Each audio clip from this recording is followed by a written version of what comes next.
selamat sore rekan semuanya. Sebelumnya kami mohon maaf agak sedikit mundur dari waktunya yang telah ditentukan tadi, tapi tidak masalah, kita laksanakan. Jadi pada kesempatan kali ini kami dari Polres Kupang, dalam hal ini Satreskrim Polres Kupang akan rilis tentang perencanaan kasus yang sedang ditangani, yaitu tentang kekerasan terhadap orang yang dilakukan secara bersama-sama di muka umum. Bagaimana diketahui yang hal ini terjadi pada tanggal 29 Juni yang lalu, tepatnya di Kelurahan Kota Bes, Amarasi, yang dalam hal ini melibatkan sejumlah 26 pemuda yang melakukan penyerangan terhadap warga di Kota Bes, Amarasi. Jadi yang rekan-rekan bisa lihat di belakang. Untuk itu mungkin yang nanti secara detail hal ini akan disampaikan oleh Pak Kasat Reskrim, mohon maaf. Tapi secara singkatnya tadi bahwa kasus ini kasus yang terjadi di Polsek Amarasi pada tanggal 29 Juni dan sudah dilimpahkan ke Polres Kupang, dan sekarang kita melaksanakan penanganannya. Silakan Pak Kasat Reskrim. Terima kasih, Komandan. Mohon disampaikan selamat sore. Saya Kasat Reskrim Polres Kupang. Di sini saya akan sedikit menjelaskan proses penanganan dari Satreskrim terkait dengan dugaan tindak pidana barang siapa di muka umum secara bersama-sama melakukan kekerasan terhadap orang. Jadi perlu diketahui rekan-rekan, pada hari Rabu tanggal 29 Juni 2022 terdapat rombongan gereja jemaat Efrata Alor yang datang dari Alor untuk menghadiri acara pernikahan di salah satu rumah warga Kota Bes. Dan itu setelah jalannya pesta terjadi sedikit kesalahpahaman antara pemuda Kota Bes dengan rombongan dari Alor, ya, yang mengakibatkan di situ ada kejadian kekerasan juga, yaitu kekerasan sama juga barang tindak pidana barang siapa di muka umum secara bersama-sama melakukan kekerasan terhadap orang. Itu terjadi sekitar pukul 1 malam. Kemudian kejadian tersebut sudah dihentikan atau sudah didamaikan oleh aparat setempat yang di sini, yaitu kepala desa. Ya, dari kepala desa sudah menghentikan kegiatan pesta itu, kemudian membubarkan, mendamaikan. Namun ternyata kejadian itu berlanjut. Jadi sekitar pukul 5 pagi dari seseorang yang biasa dipanggil Papa Mesak itu menelpon beberapa kawannya yang ada di Kupang untuk datang ke Amarasi di Kota Bes karena merasa dikepung. Jadi meminta bantuan untuk jemput, kemudian meminta bala bantuan. Jadi sekitar pukul 5 pagi itu orang-orang yang sudah dihubungi berkumpul dari Kota Kupang kemudian bergeser ke Amarasi menggunakan pick up yang ada di sebelah rekan-rekan ini, berjumlah sekitar 26 orang. Ya, 26 orang itu mereka ada yang membawa sajam berupa panah, busur, parang dan lain-lain. Bisa rekan-rekan lihat di sebelah kiri rekan-rekan. Kemudian ketika mereka sampai, rombongan tersebut sampai di Amarasi, kota tepatnya di Kota Bes itu, mereka sempat menemui orang yang memanggil atau orang yang menghubungi. Kemudian setelah menemui orang yang menghubungi dari Amarasi, ke 26 orang itu bergerak untuk mencari orang yang menjadi dalang dari kejadian malam itu.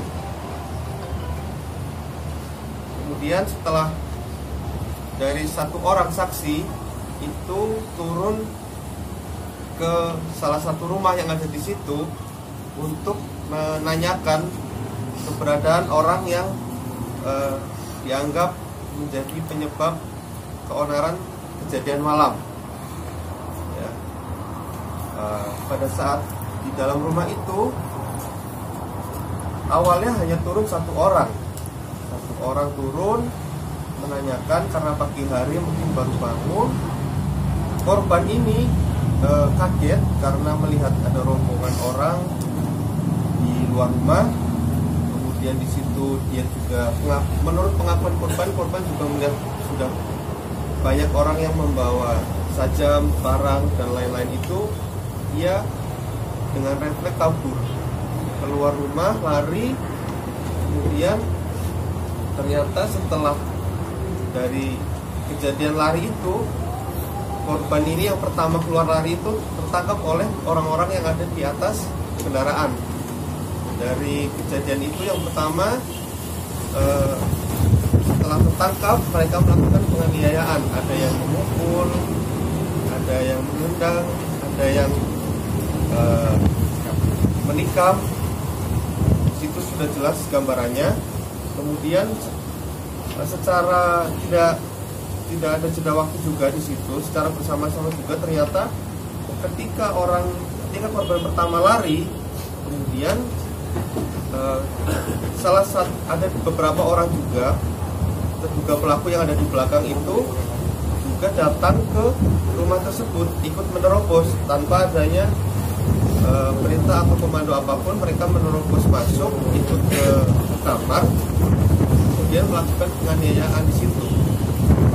Di situ di dalam kamar itu ada 2 korban.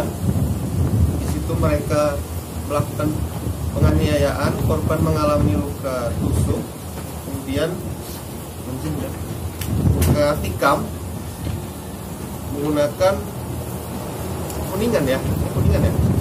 Nah, ini kuningan dari pelaku ini melakukan penikaman mengenai kaki korban. Masing-masing korban itu ditikam 1 kali. Jadi lukanya ada di kaki, kemudian ada yang di sayat juga. Kemudian setelah dari kejadian itu mereka meninggalkan tempat, tapi karena korban sudah bersimbah darah itu, maka dari warga itu keluarga korban membawa korban itu ke puskesmas. Kemudian karena tahu kejadian seperti itu, maka dari warga Kota B sendiri langsung memblokir jalan supaya rombongan ke 26 pemuda itu tidak bisa pergi kemana-mana. Jadi dari kejadian tersebut kami mengamankan 4 busur panah, bisa dilihat 28 anak panah, kemudian 6 parang, 2 kelewang, 1 pisau kuningan yang tadi saya tunjukkan ini, kemudian pick up untuk sarana, kemudian kasur bekas dari korban tidur. Di situ masih ada darahnya. Jadi kita dari 26 orang yang kita amankan di Polres ini, kita menetapkan tersangka 10 orang, karena di situ masing-masing kejadian memang bersama-sama, tapi masing-masing ada perannya secara berbeda-beda ya. Kemudian ternyata setelah kita pendalaman, ternyata 1 korban itu masih anak-anak di bawah umur, masih 15 tahun. Jadi tentu penanganannya akan beda juga.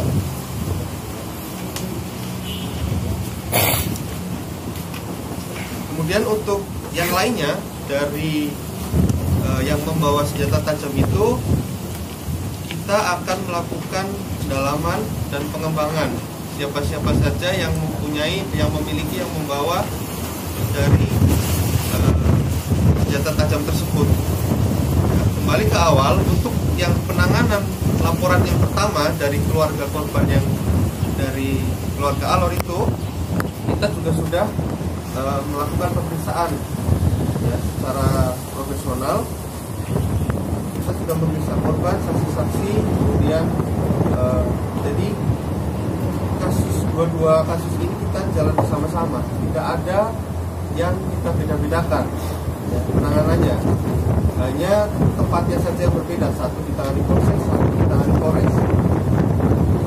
Tapi secara proses hukum kita tetap profesional dan juga tetap bersama-sama beriringan, tidak ada perbedaan sedikit pun. Kami sampaikan untuk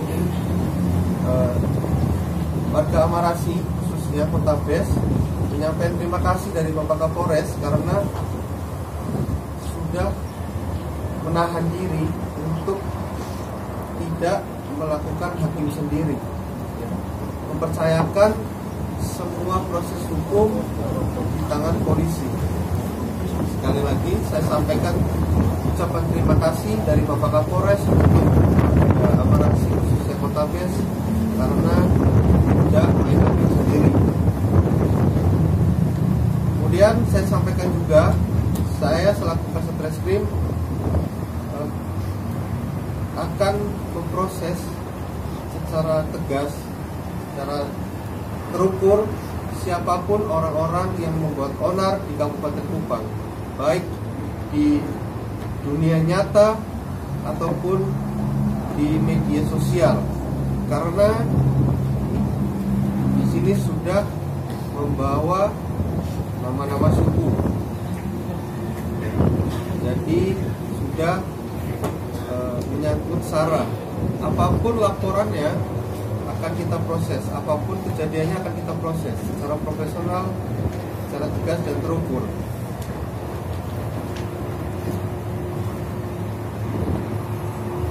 Kemudian setelah dari kegiatan ini, kita akan selalu berkoordinasi dengan kejaksaan untuk melakukan pemberkasan, karena ini orangnya lumayan banyak. Jadi proses tidak ada yang berhenti sampai di sini, pasti kita akan terus lanjut. Itu saja yang bisa saya sampaikan. Terima kasih rekan-rekan. Selanjutnya saya kembalikan ke Pak Roka. Ya, demikian gambarannya rekan-rekan. Jadi pada intinya kasus ini ada dua. Jadi yang satu masalah penganiayaan yang sementara ditangani oleh Polsek Amarasi. Kemudian untuk yang masalah kekerasan secara organisasi bersama-samanya itu ditangani oleh pihak Polres. Dan perangkatnya nanti akan sama-sama ya, nanti kita juga minta akan berupaya profesional. Pada intinya Polres Kupang kami berkomitmen untuk profesional dalam melaksanakan penanganan perkara ini. Mungkin singkatnya dari rekan-rekan ada yang ditanyakan, bisa ditanyakan, silakan. Izin Pak. Tadi dikatakan aksi penyerangan dari rekan-rekan di belakang. Mereka berbeda kan? Pasti harus ya, mereka tinggal sama tempat kejadian sangat berbeda. Pasti ada sesuatu yang terjadi di sana hingga bisa rekan-rekan ini menuju ke sana. Itu mungkin bisa dijelasin penyebab awalnya itu kenapa ada aksi yang tadi seperti Pak Kasat sampaikan ada penyerangan. Penyerangan atau upaya pembelaan itu? Ya, saudara-saudaranya yang sama. Terima kasih pertanyaannya. Saya jawab Nunan, izin. Jadi seperti yang tadi saya sampaikan di awal, bahwa kejadian pertama itu memang ada di Amarasi.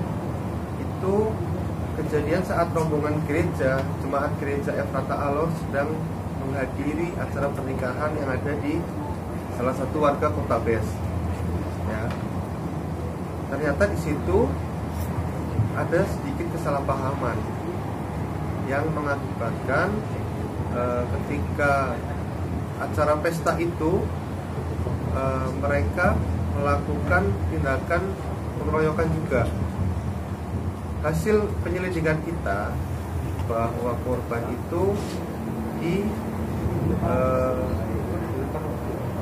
dilempar batu, kemudian di situ ada cekcok. Setelah ada cekcok, dipanggillah aparat desa. Yang di sini aparat desa itu dari kepala desanya sendiri langsung datang untuk mendamaikan dan menyelesaikan permasalahan tersebut. Jadi acara sudah bubar, sudah selesai, tidak ada acara lagi. Ternyata ketika pagi hari orang-orang dari keluarga Alor yang ada di Kupang ini datang untuk seaparasi dan terjadilah tindak pidana itu. Ya. Itu Pak. Pengepungan itu, jadi informasinya bahwa ada terjadi pengepungan. Pengepungan itu warga mengepung para pelaku penyerangan atau warga mengepung orang-orang yang berada dalam rumah yang informasinya diserang. Terima kasih Pak pertanyaannya.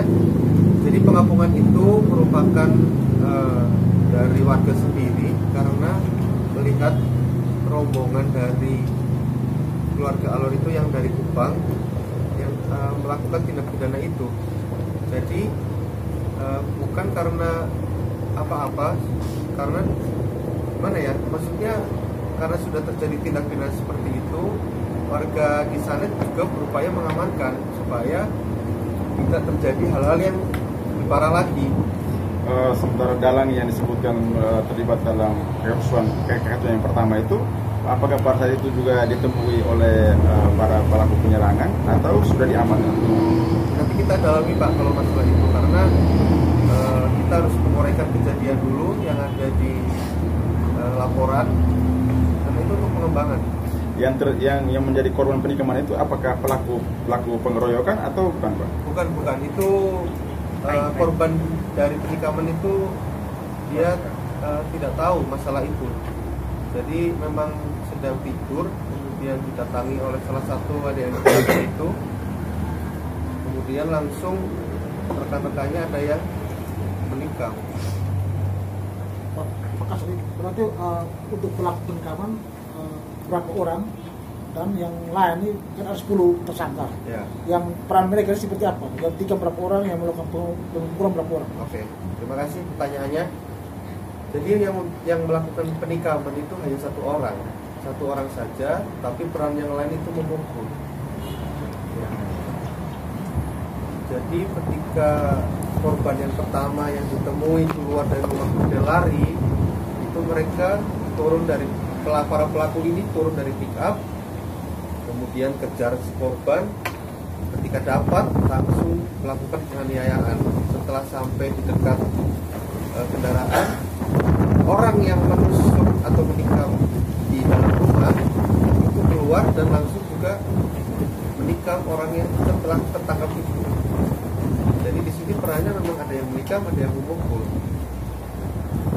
Komandan, izin tanyakan sedikit terkait apakah benar ada kejadian sebelum di dalam rumah yang dilempari oleh pihak dari warga setempat terhadap keluarga TSK yang sekarang? Ya itu tadi saya sudah sampaikan, kita sedang dalami itu untuk motifnya seperti apa, karena memang kejadian ini hampir berkelanjutan. Jadi dari malam tahu-tahu pagi juga ada seperti itu lagi. Jadi ketika kejadian malam itu memang kita sedang melakukan pendalaman untuk motifnya seperti apa, detailnya seperti apa. Gitu. Untuk pelaku penikamannya sendiri dan yang lain ini mereka dijerat pasal apa itu? Oh ya. Dan ancamannya berapa? Oh ya. Untuk pelaku 170 ini, jadi mereka ini kita jerat dengan pasal 170 ayat 1 subsidiar pasal 351 ayat 1 untuk pasal 55 ayat 1 ke 1 KUHP dengan ancaman 5 tahun 6 bulan penjara. Untuk korban anak ada di situ ternyata masih anak-anak di bawah umur 15 tahun, kita jerat tersangkanya itu dengan pasal Undang-Undang Perlindungan Perempuan dan Anak pasal 76C Junto pasal 80 ayat 1 nomor 17 tahun 2016 tentang perubahan kedua atas Undang-Undang nomor 35 tahun 2014, perubahan atas Undang-Undang nomor 23 tahun 2002 dengan ancaman hukuman 3 tahun penjara. Dia ancaman 3 tahun, yang melakukan penusukan ke anak ini tetap kita tahan nantinya karena dia juga terlibat di tindakan penganiayaan korban yang lain. Ya. Gitu. Dari 10 tersangka apa ada yang di bawah umur? Oh, kalau tersangka di bawah umur semuanya dewasa. Semua dewasa tapi memang masih muda-muda.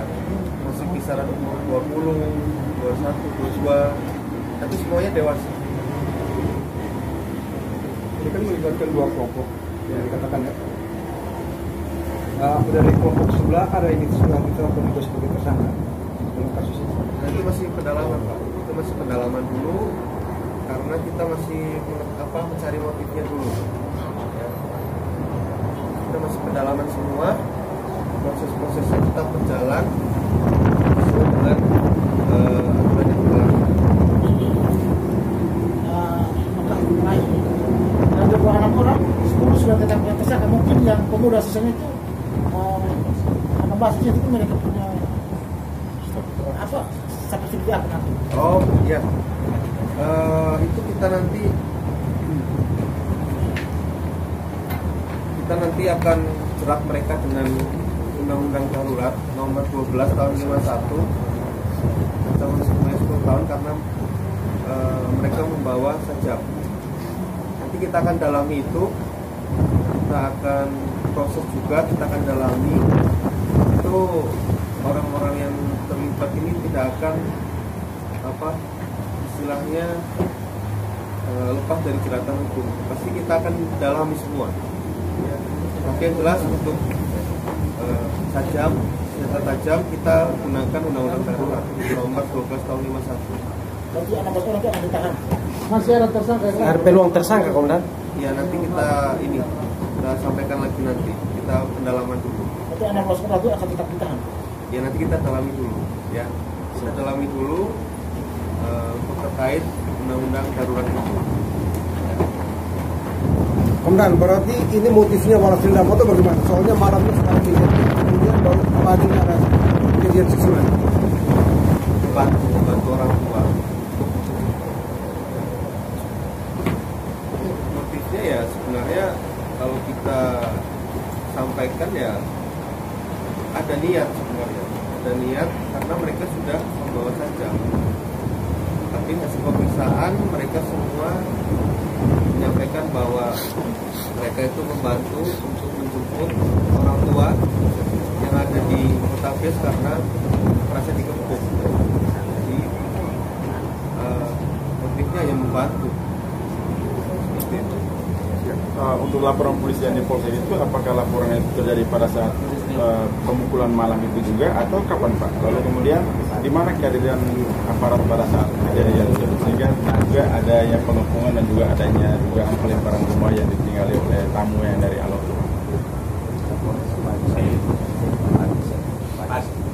Jadi kejadian pelaporan itu semuanya pagi. Pelaporan yang pertama yang korban dari keluarga Alor itu pagi jam 6 ya? Jam 6. Kemudian selang beberapa jam jam 9 itu yang korban dari keluarga dari Amaras itu melaporkan.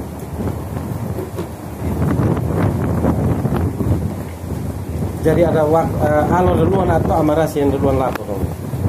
Dari Alor dulu. Alor duluan. Pak, izin.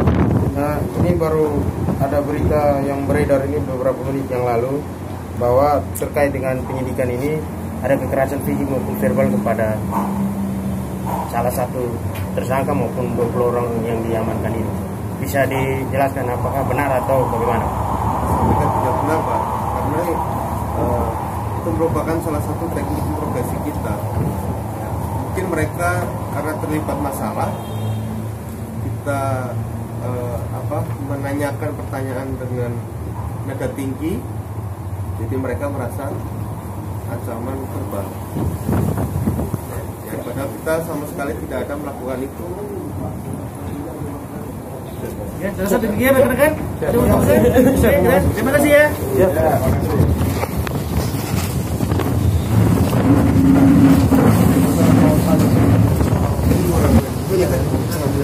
Perkembangan kita yang ini dulu.